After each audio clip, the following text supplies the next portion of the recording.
Amen. Okay. First picture natin. Anong nababasa nyo? Danger men at work. Nakakita na kayo niyan? Saan po ba natin nakikita yan normally? Sa mga construction, di ba? Minsan sa kalsada, di ba? Danger at men at work. Meron daw panganib kasi may mga kalalakihan or mga tao na may ginagawa. Alright. Pero, isipin na lang po natin, kunyari lang, magiging pilosopo tayo. Kunyari lang po, magiging pilosopo tayo. Di ba parang ironic na merong mga tao na nagtatrabaho, pero meron danger. Kuha po natin. Meron nang gumagawa may nagtatrabaho na di ba? Dapat walang danger or walang panganib, dapat relax. Paano kung yung men at work, pinalitan natin kunyari ng God at work? Sa palagay niya, meron pa bang danger? Wala na.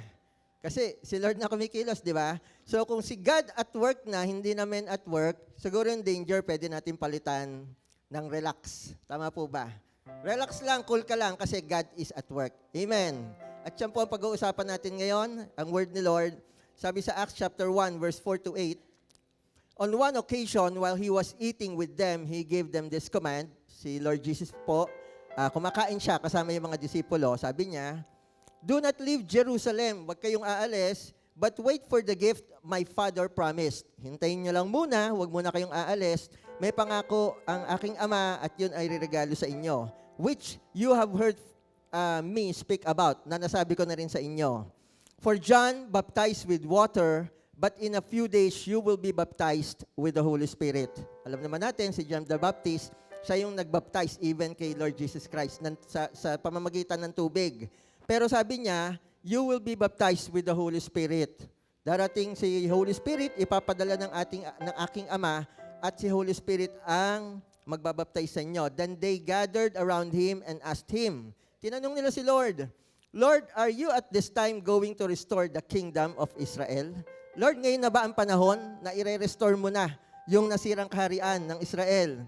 Sabi ni Lord, He said to them, it is not for you to know the times or dates the Father has set by His own authority. Hindi niyo na kailangan malaman kung ano man yung date o yung time na isinet ng aking Ama sa kapangyarihan niya o sa otoridad niya. But you will receive power when the Holy Spirit comes on you. Makaka-receive or makakatanggap kayo ng power. Pwede na sabihin kalakasan, kagalingan, at kung ano pa nabigay ng Panginoon.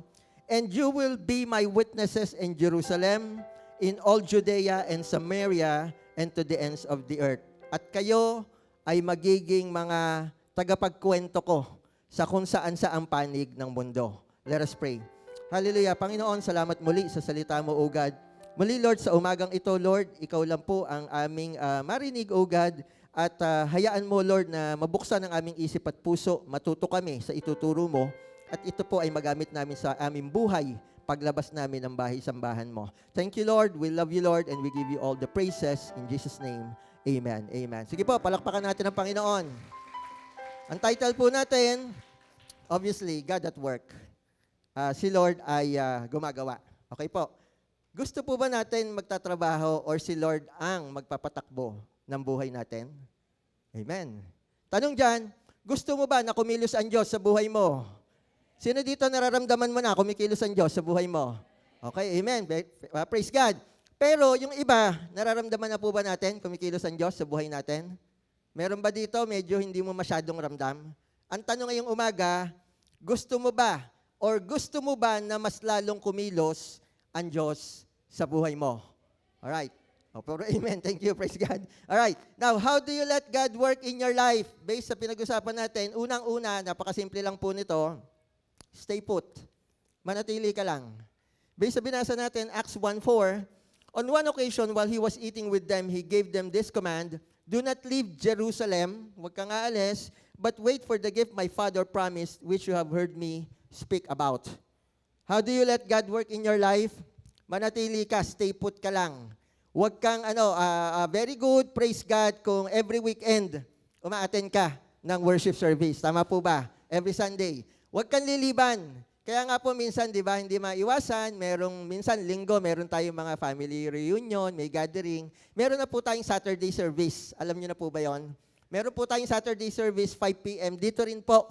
Kaya kung may lakad kayo ng linggo, may pagkakataong kayong sumamba muna kay Lord sa Saturday bago kayo magsaya sa linggo. Amen po ba? Unahin po natin si Lord lagi. Okay, huwag kang mawawala. O kaya naman, huwag kang lilipat ng simbahan. Di ba po? Si Pastor Edwin, may tinuro siya na hindi ko nakakalimutan hanggang ngayon. Sabi niya, kung saan ka itinanim, doon ka pagbubungahin ng Panginoon. Tama po ba? Sino dito pinagbubunga ni Lord? Gusto mo ba natin lahat tayo pagbungahin ng Diyos? Amen. Alright. So kung saan ka itinanim, doon ka mamumunga. Huwag kang aalis. Maaring nasaktan ka, may narinig kang hindi mo gusto, pero hindi yung dahilan para umalis ka. In the first place, si Lord naman ang pinupuntahan natin dito. Tama po ba? Huwag aalis. Minsan, di ba, naririnig natin, umaalis kasi ano pa man dahilan, boring, mababaw, ang turo. Huwag kang aalis kasi ang word ni Lord lagi namang nandyan. Hindi yung nagsasalita, kundi yung salita ng Diyos na lumalabas sa bibig na nagsasalita. Amen po ba? Stay put. Huwag kang basta aalis. Sabi sa Acts chapter 2, verse 42, as they devoted themselves to the apostles' teaching and to fellowship, to the breaking of bread and to prayer. Ganito po yan. Ano ang isang paraan para tayo ay hindi aalis? Sino dito mga nagtatrabaho? Wala? Okay. Sa mga nagtatrabaho, ano ang isang dahilan bakit hindi ka umaalis sa trabaho mo? Alam po natin ang trabaho, routinary. Paulit-ulit, araw-araw, nakakasawa. Tama po ba? Pero meron dahilan, bukod sa sweldo, bukod sa maganda ang gana mo, meron dahilan bakit hindi ka umaalis. Ano po yon? Masaya? Passion? Okay, salamat. Siyempre, una, gusto mo trabaho mo. Tama po ba? Pangalawa, yung mga kasama mo. Di ba? Na-enjoy mo. Close kayo ng mga kasama mo, mga katrabaho mo. Close kayo ng boss mo. Maganda ang relationship mo. Ang relationship nyo. Tama po ba? Kasi kung yung supervisor mo, medyo hindi kayo nagkakasundo, medyo mag-iisip ka. Tama po ba? Sa mga nagtatrabaho. Kaya ka hindi umaalis kasi maganda ang samahan. Now, ganito rin po, pwede nating i-apply sa ating spiritual. Dito po sa simbahan, hindi po tayo parang nanonood ng sine. Alam niyo yung nanonood ng sine? Papasok, manonood, ano bang pelikula, ano bang palabas ngayon? Uy, ang ganda, nood ako. Nonood, pagkatapos, labasan na, magsisiar muna, tapos uuwi. Ito pong simbahan ay dinesign ni Lord para po tayo, sabi diyan, they devoted themselves to the apostles' teaching. Makikinig tayo ng salita ng Diyos. At the same time, sabi diyan, saan sila nag-devote? And to fellowship. Ito pong simbahan, dinesign ni Lord para tayo matututo, mababago sa pamamagitan ng salita niya. At the same time, tayo rin ay mai-involve. Lagi po natin pinag-uusapan. Maring sabihin ng iba, yan na naman si Brother Deo, paulit-ulit. Lagi na lang, laging pinipilit yung mga fellowship na yan. Hindi po matatapos hanggang hindi ka nag-join. Tandaan mo yan. Yung fellowship po, kailangan po natin. Mag-involve po tayo sa church. I'll give you an example. Hindi ko na ikwento kanina, kwento ko na lang. Dalawa po ang anak ko. Isang lalaki, isang babae. Naalala ko, nung bata pa sila, hindi ko nakakalimutan, yung lalaki ko po, every time nakarga-karga namin, pag baby pa siya, pag nilagay mo siya sa lap mo, wala yung gagawin kundi tumalon ang tumalon. Talon siya ng talon sa lap pag yung baby pa siya. Hindi ko nakakalimutan, naalala ko lang nung ginagawa ko to. Bakit ba siya talon ng talon? Tapos ngayon, na-realize ko na lang, nandito siya sa church na involved siya sa dance ministry, wala siyang ginawa kundi tumalon ng tumalon. Nagda-dance siya. Sayaw ng sayaw, talon ng talon. Kasi nung maliit pa yan, talon, talon, sayaw, sayaw, talon, talon. So, na-realize ko, nung baby pa pala yung anak ko, nagpaparamdam na paglaki niya, yun yung isa sa gagawin niyang paglilingkod sa Panginoon, yung pagtatalon at pagsasayaw. Amen po ba? Yung anak kong babae, nung maliit yan, ang hilig niyan, laging hawak sa isang bagay, bibit-bitin niya, kahit baby pa siya. Naalala ko yung asawa ko, karga-karga niya, yung anak ko, nakikipagkwentuhan, tapos nung umaalis na siya, nagulat na lang kami, meron silang kasamang monoblock. Yung chair na monoblock, imagine mabigat yung monoblock. Baby pa yung anak ko, nahawakan niya yung monoblock, kinapitan niya, nung umalis yung nanay niya, bit-bit niya na yung monoblock. Na-realize ko ngayon, nandito siya sa simbahan, naglilingkod sa Diyos, na involved siya sa ministry, at lagi rin siyang may bit-bet. Ang bitbit niya, camera. Isa po siya sa broadcast, lagi may papapansin nyo dyan, may bitbit na camera. So, wala lang, naalala ko lang, bakit ganon? Bata pa pala sila, si Lord nagpaparamdam na.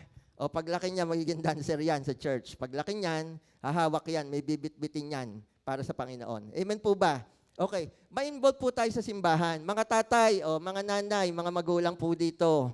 Yung mga anak po natin, kung wala pa dito, dalhin natin sa simbahan.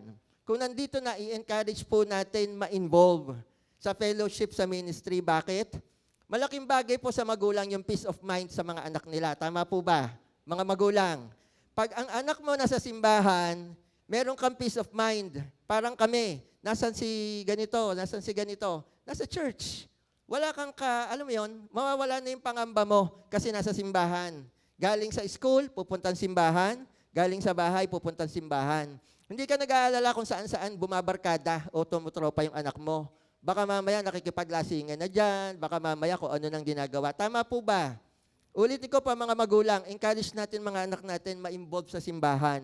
Kung ayaw pa nila ngayon, kulitin nyo, araw-araw i-encourage nyo. Bibigay din kay Lord yan, papasok din yan, at mai-involve din yan. Tama po ba? Mga kabataan, may mga kabataan ba dito? Iilan? We encourage mga kabataan, yung mga nanay at tatay nyo, invite nyo rin sa church. Kung wala pa sila sa church. Kung nasa church na, i-encourage nyo rin ma-involve sa fellowship.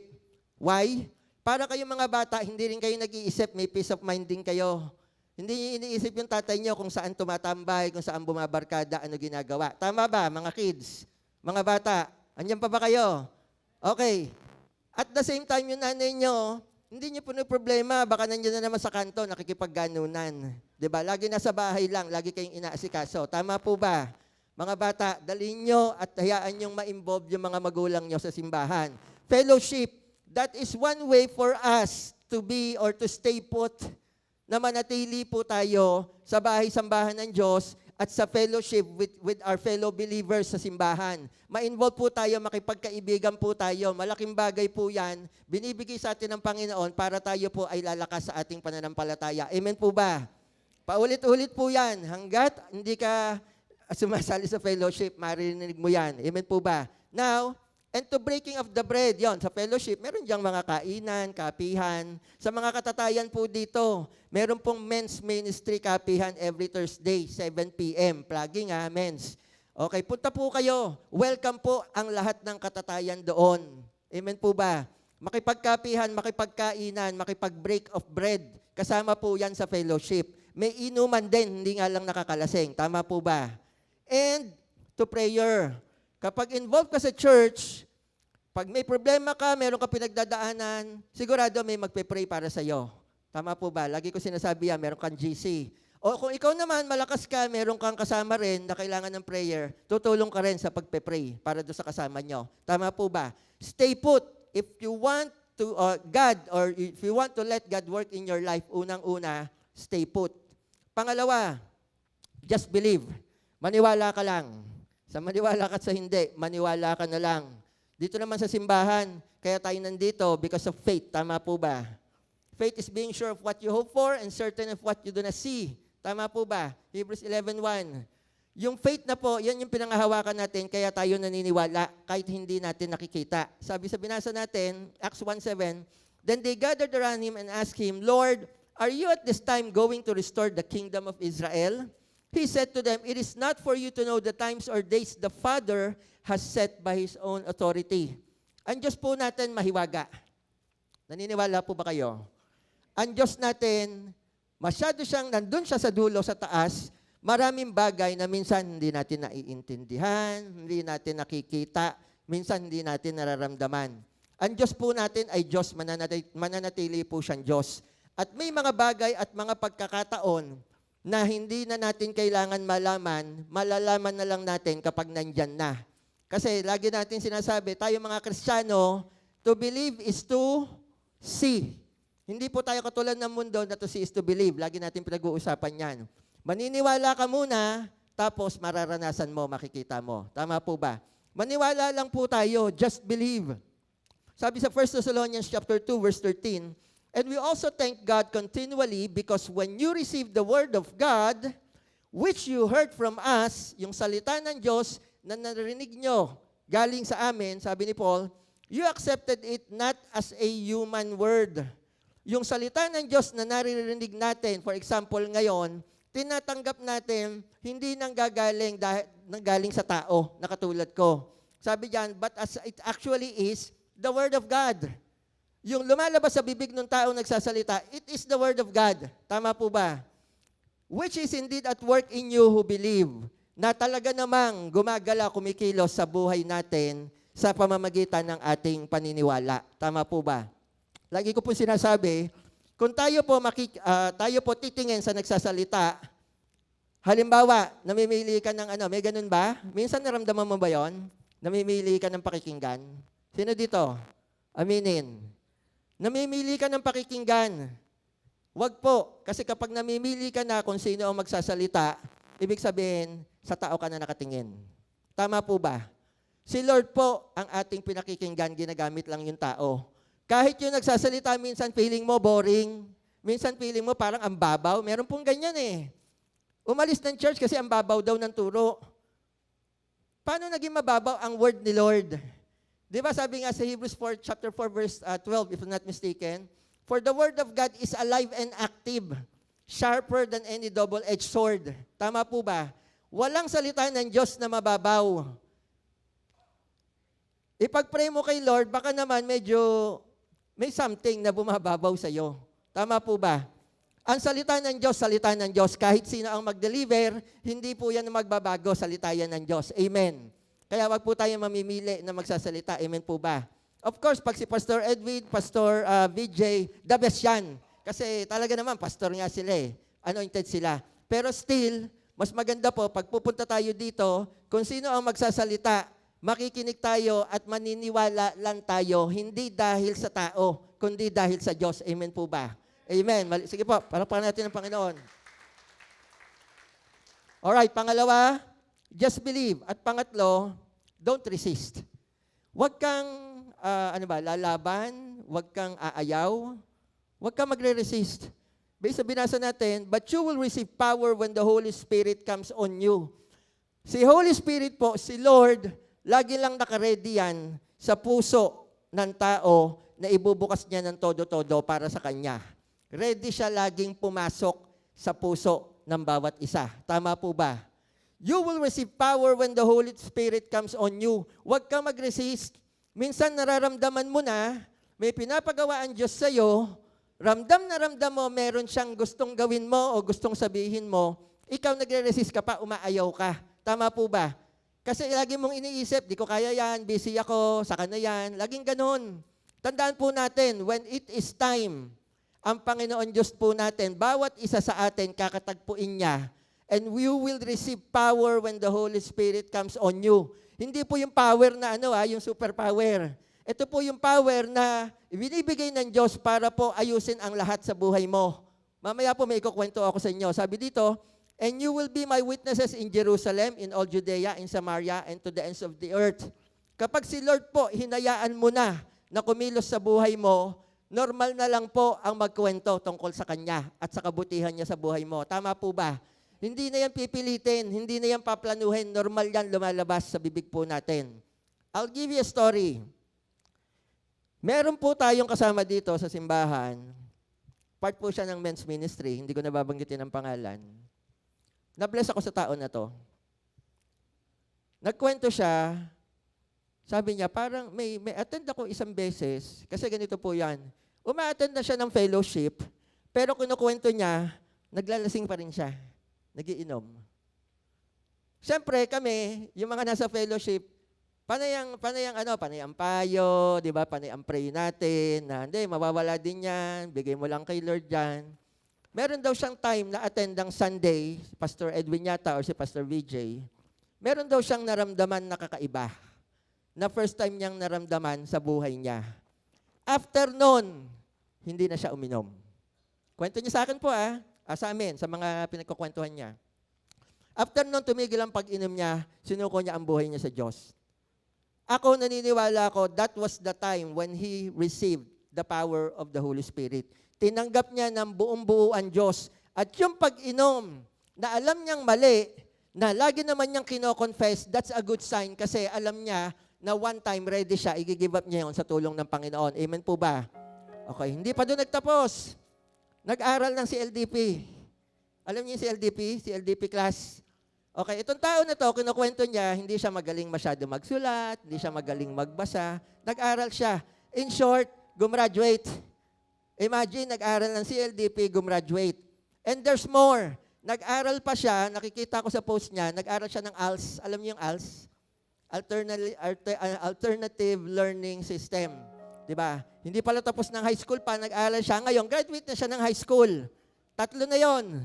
Nawala ang pag-inom, nag-aral ng CLDP, nag-aral ng ALS. Hindi pa nakontento. Nagpabukas ng Bible study doon sa lugar nila.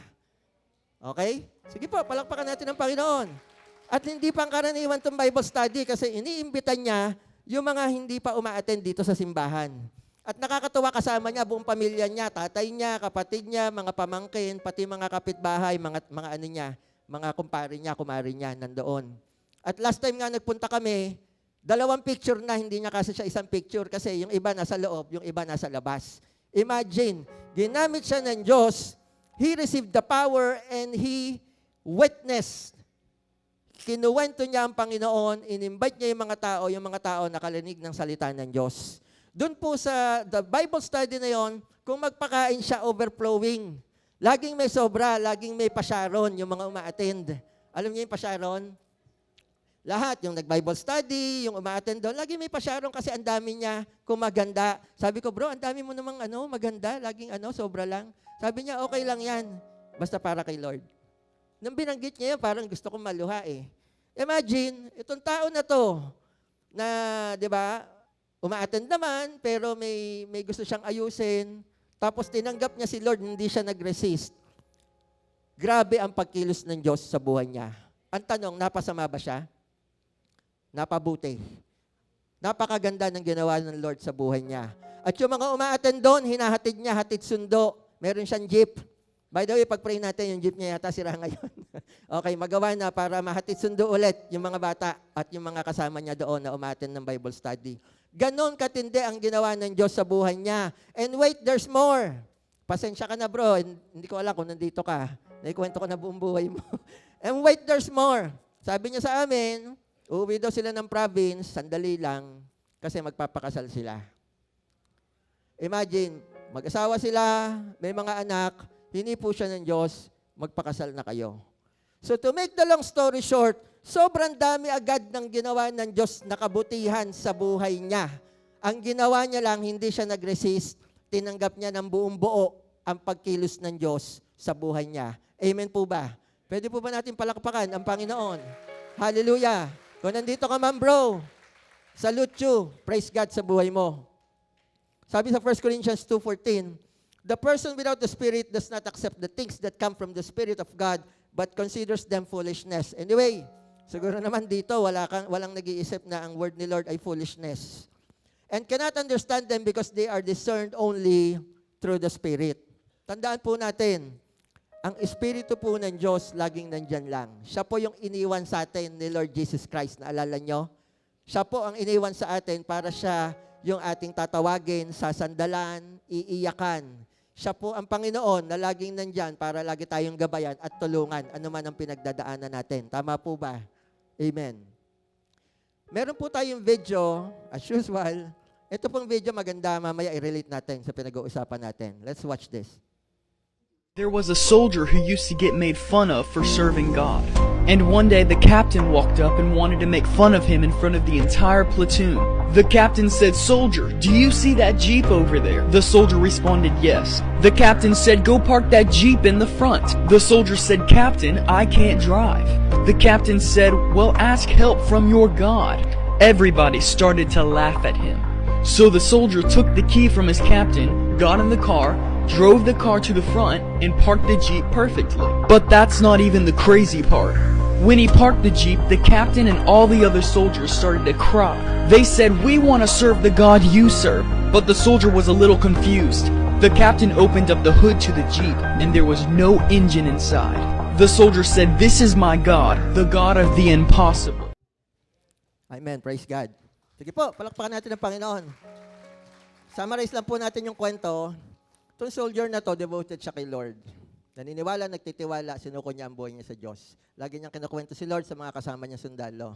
Pinagtatawanan siya. Kung nararanasan mo dito, minsan pinagtatawanan ka, okay lang yan. Kasi basta para kay Lord, tama po ba? Pinagtatawanan siya. Ang sabi sa kanya, i-drive mo yung jeep, i-park mo sa bandaron. Sabi niya unang-una, hindi ko po kaya kasi hindi ako marunong mag-drive. Ito po nangyari, dalawang bagay lang. Una, na-drive niya yung jeep kahit hindi siya marunong. Ano pong gustong ituro sa atin? Tayo po sa buhay po natin, marami tayong hindi kayang gawin. Tama po ba? Kahit anong galing mo, kahit anong talino mo, alam mo sa sarili mo may kahinaan ka. Meron ka mga hindi kayang gawin sa buhay mo. Tama po ba? Kailangan mo ng tulong. Alright. Yang mga hindi mo kayang gawin, kapag inalaw mo ang Diyos na mag-work or magtrabaho sa buhay mo, magugulat ka na lang, kakayanin mo. Tama po ba? Lagi ko sinasabi, paulit-ulit na lang, ako po ayoko nito. Kasi talagang hindi ko to kaya. Hindi ko talaga, sa totoo lang po, hindi ko talaga kaya. Pag gumagawa ako ng ganyan, napakahirap. Depende kay Lord kung kailan niya ibibigay. Minsan patapos na yung linggo, sa Kanya palang ibibigay. Dumedepende po lang po ako sa Diyos. At lahat po kami, ganon. Okay po. Maraming bagay na hindi mo kaya. Kapag ibinigay mo sa Diyos, kakayanin mo. Yang hiya, yang takot, lahat yan mawawala kapag ibinigay mo kay Lord. Tama po ba? Hindi lang yon. Una, pangalawa, yung sasakyan, nagulat siya, yung ano niya, commander niya, pati yung mga kasama niya sundalo, nag-iyakan. Bakit? Napatakbo niya yung sasakyan ng walang makina. Anyway, ito naman po ay kwento lang. 'Di ba? Pero meron pong malaking bagay na itinuturo sa atin dito. Napatakbo niya yung makinaan ng sasakyan kahit walang makina. Ibig sabihin, yun po ay milagro. Napakalaki. Sa buhay po natin, marami tayo minsan, may mga pinagdadaanan ka na sa tingin mo, imposible.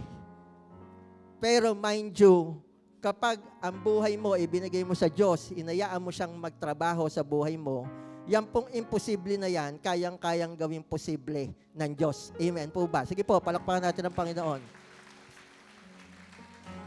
Kung meron kang problema sa sakit, may nararamdaman ka, may mahal ka sa buhay na may sakit, matagal na, tingin mo parang imposible na.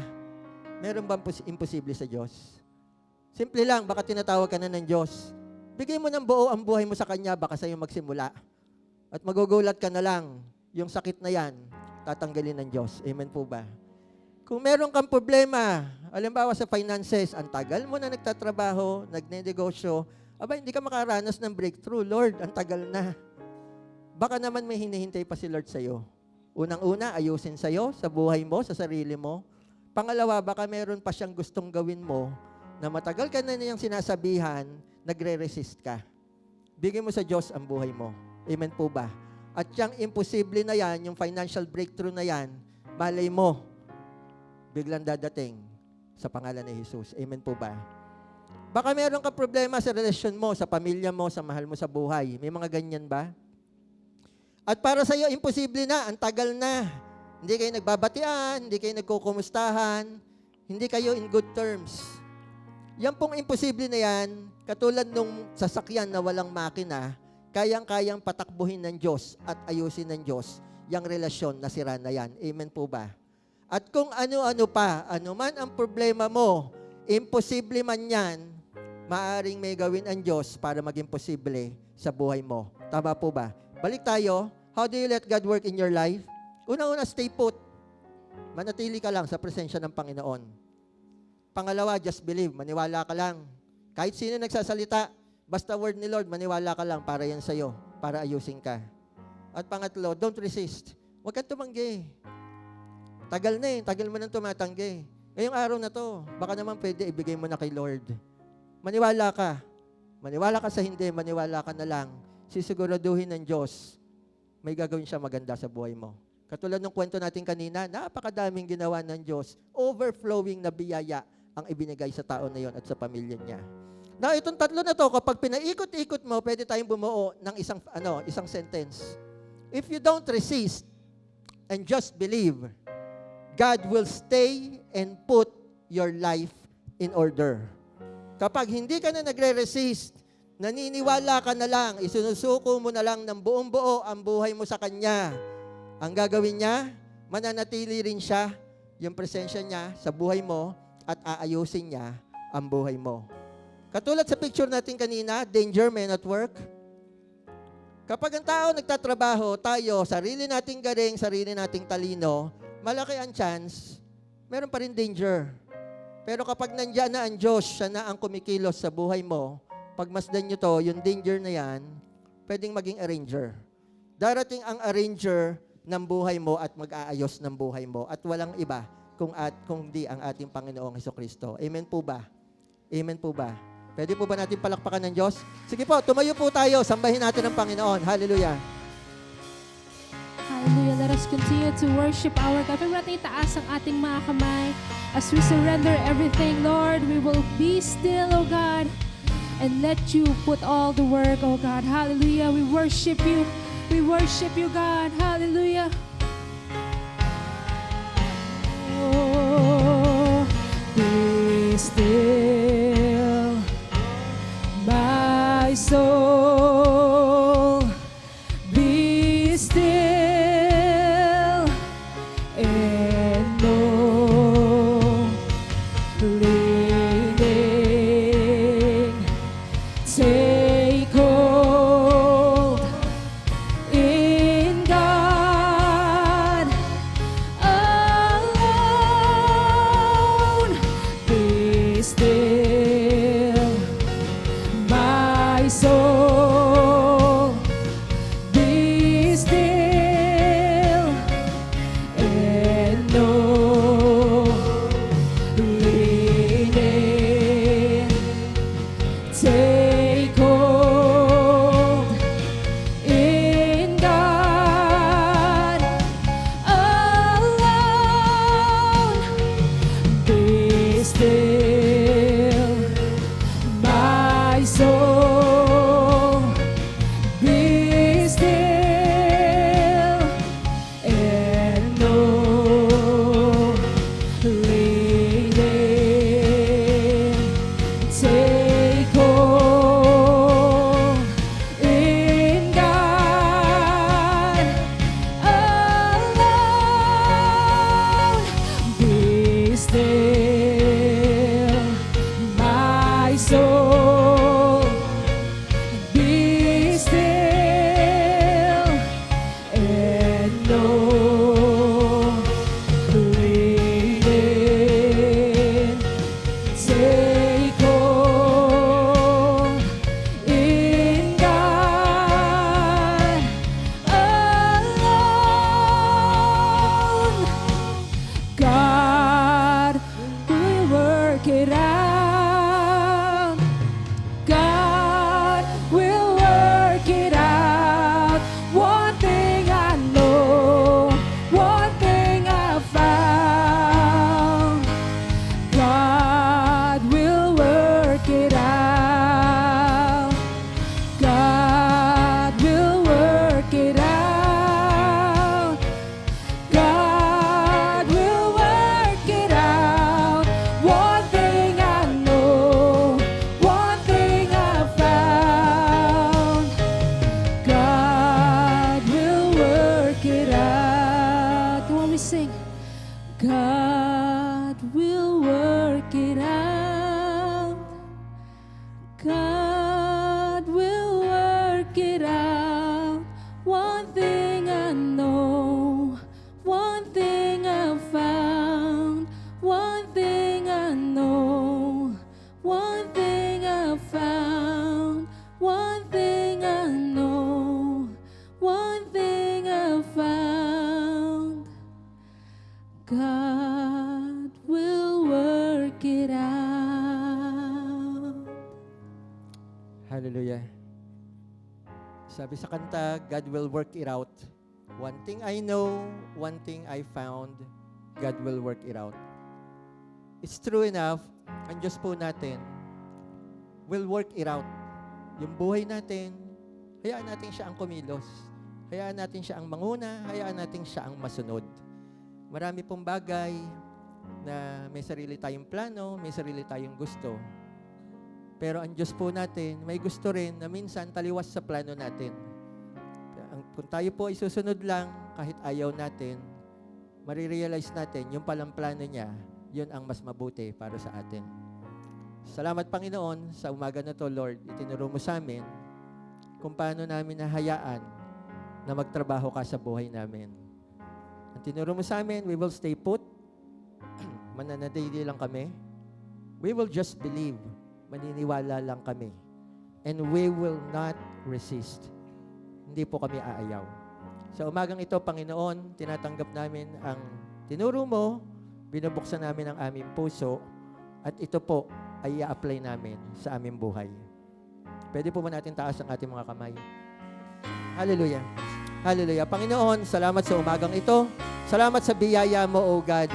Salamat, Panginoon, at lagi kang nandyan, pinapaalalahanan kami, O God, na ang buhay namin dito sa mundo, Panginoon, ay napakahirap patakbuhin kapag ang sarili lang namin, ang sarili naming kagustuhan, ang sarili naming mga plano, ang aming sinusunod, O God.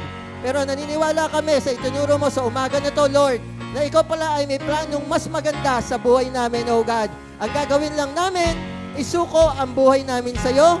Ang gagawin lang namin, hayaan ka namin na magtrabaho sa buhay namin at mararanasan namin na mas maganda at mas masaya ang mga plano mo para sa amin, O God. Hallelujah. Sa umagang ito, Lord, we are receiving your presence, O God. Lord, sa umagang ito, Lord, we are declaring victory sa buhay namin, O God. Panginoon, salamat po, Lord. Pumasok ka sa puso namin. Panginoon, at maging hari ng buhay namin. Lord, sa umaga nito, binibigay na namin sa iyo lahat, Panginoon, ng mga pag-aalinlangan, lahat ng kasalanan, lahat ng kamalian, O God. Ibinibigay namin sa iyo, O God, in the name of Jesus. Sa umaga nito, you are freeing us, O God. We are free, Panginoon. You are giving us the freedom, Panginoon, para maranasan namin ang saya ng buhay na kasama ka, O God. Hallelujah, tinatanggap ka namin, O God. At sa umagang ito, Lord, kumilos ka sa buhay namin. At Lord, ikaw pa ang magpalakad sa buhay namin. Sa iyo lahat ng kapurihan, lahat ng karangalan, sa tanging pangalan ni Jesus. Amen and amen. Hallelujah. God bless everyone. Have a happy Sunday.